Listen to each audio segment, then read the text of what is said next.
नमस्कार सहकारी मित्रांनो, माझ्या यूट्यूब चॅनलला आपल्या सर्वांचे पुनश्च एकदा हार्दिक स्वागत आहे. आपण जर सरकारी कर्मचारी किंवा पेन्शनधारक किंवा कुठेही शासकीय सेवेत नोकरीला असा तर ही खास बातमी मी आपल्यासाठी घेऊन आलेलो आहे.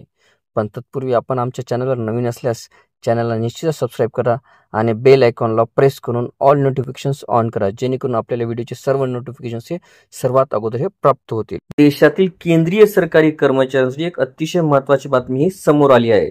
खरे तर देशातील 1.2 कोटी सरकारी कर्मचारी आणि पेन्शनधारकाची प्रतीक्षा आता लवकरच संपणार आहे. केंद्रीय सरकारी कर्मचाऱ्यांचा महागाई भत्ता हा लवकरच वाढवला जाणार आहे. या आठवड्यात सरकारी कर्मचाऱ्यांना महागाई भत्ता वाढीची भेट मिळण्याची शक्यता वर्तवण्यात आली आहे.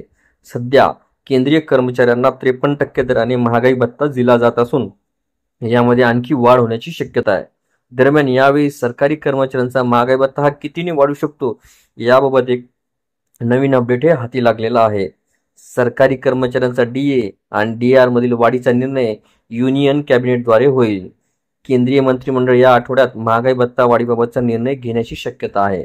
पण हे लक्षात घेण्यासारखी गोष्ट अशी आहे की नवीन डीए हा जानेवारी. व्हिडिओला सविस्तर बघण्यासाठी कृपया डिस्क्रिप्शन बॉक्समध्ये दिलेल्या लिंकवर क्लिक करा आणि संपूर्ण व्हिडिओ पाहावा.